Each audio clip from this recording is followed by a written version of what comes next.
एखादी 20-22 वर्षाची मुलगी ही आयुष्याची सुंदर स्वप्न स्वाभिमान उराशी बाळगून नव्या प्रवासाकडे वाटचाल करायला निघते। नोबेल प्रोफेशन नर्सिंग ती स्वीकारते आणि त्याच वेळेला एका वॉर्ड बॉयकडनं तिच्यावर अत्याचार होतो। त्यानंतरची 42 वर्ष ही तिच्यासाठी प्रचंड कठीण असतात, कारण ती कोमामध्ये असते आणि केईएम मधल्या सगळ्या नर्स या अरुणा शानबागची काळजी घेत होत्या। आपण या सगळ्याविषयी अधिक जाणून घेऊया। आमच्या प्रतिनिधी सीमा दाते आपल्या संपर्कात आहेत। सीमा, सकाळी 8:30 वाजता अरुणा शानबाग यांचं निधन झालेलं आहे। 42 वर्ष त्यांनी जी मृत्यूशी झुंज दिली ती आज अखेर संपली। काय अधिक माहिती सांगाल? नक्कीच गेल्या 42 वर्षापासून अरुणा शानबाग केईएम रुग्णालयामध्ये उपचार घेत होत्या। 42 वर्षापासून त्या कोमात होत्या आणि आज सकाळी 8:30 वाजताच त्यांच्या मृत्यूची झुंज जी आहे ती अखेर संपलेली आहे। आपण जर पाहिलं तर इतके वर्ष ते ह्याच रुग्णालयामध्ये होत्या, उपचार घेत होत्या। इकडे जितका काही स्टाफ होता, सहकारी होते, सगळ्यांनीच त्यांची चांगली काळजी घेतली होती। मात्र गेल्या अनेक दिवसांपासून त्यांना निमोनिया आणि श्वसनाचा विकार जो आहे तो झाला होता आणि त्यांची परिस्थिती अत्यंत चिंताजनक होती आणि आज सकाळीच त्यांनी अखेरचा श्वास घेतला आहे।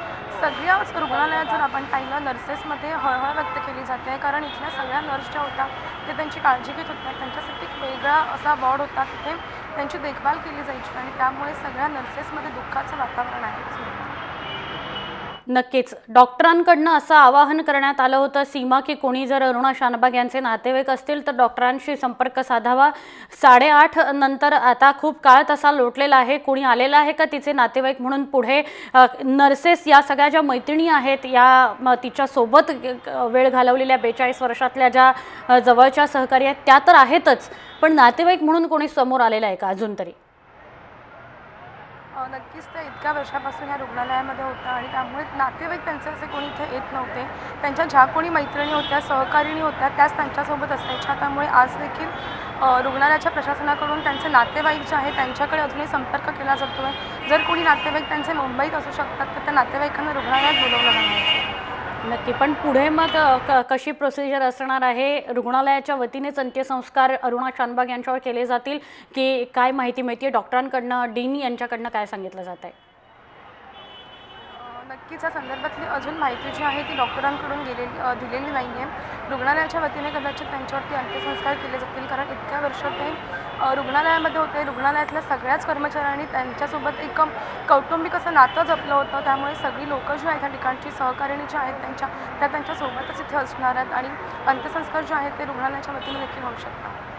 सीमा, एकच फक्त शेवटचा प्रश्न, अरुणा शानबाग यांच्याबरोबर केईएम मधल्या नर्सेसचाच जिव्हाळ्याचा एक संबंध तयार झाला नव्हता, तर अख्ख्या महाराष्ट्राचा जिव्हाळ्याचा संबंध तयार झाला होता। ज्या पद्धतीने त्यांच्यावर 1973 साली बलात्कार झाला आणि त्यानंतर जो त्यांनी मृत्यूशी झुंज दिला, त्यामुळे एक त्यांच्याबद्दल प्रचंड आपुलकी महाराष्ट्रातल्या सगळ्यांच्या मनात निर्माण झाली होती। भावना काही नर्सेसनी व्यक्त केल्यात आपल्या या मैत्रिणीबद्दल, आपल्या या सहकारिणीबद्दल? गेल्या 42 वर्षापासून त्या ह्याच रुग्णालयामध्ये आहेत, उपचार घेत आहेत। तिथे जितक्याही नर्सेस होत्या सगळ्या नर्सेस त्यांच्या देखभाल करायच्या, त्यामुळे एक कौटुंबिक नातं त्यांच्यामध्ये होते। सगळ्यांचा जिव्हाळा असा त्यांच्यावरती होता आणि आज त्यांचा मृत्यू झाला आहे। रुग्णालय जे आहे त्यांच्या सगळ्या सहकारिणी आहे यांच्यामध्ये दुःख व्यक्त केलं जात आहे। सगळ्या मैत्रिणी त्यांच्या या ठिकाणी उपस्थित आहेत, मात्र त्या कोणीही प्रसारमाध्यमांशी बोलत नाही आहे। मात्र दुःखाचं वातावरण त्या सगळ्या मैत्रिणींमध्ये आहे। डोळ्यात पाणी देखील त्यांचं आलेलं आहे, कारण इतके वर्ष ह्या सगळ्याच मैत्रिणी त्यांच्यासोबत होती, बांधिलकी होती, त्यांना त्यांची काळजी घेत होती। त्यांच्या औषधोपचार सुरू होता, सगळ्या वेळेवरती त्यांना औषध देणं, जेवण देणं, या सगळ्या गोष्टी ज्या होत्या त्या इकडच्या कर्मचारिणी ज्या होत्या त्याच सगळ्या बघत होत्या। त्यामुळे नक्की त्यांच्यामध्ये अत्यंत दुःखाचं वातावरण असं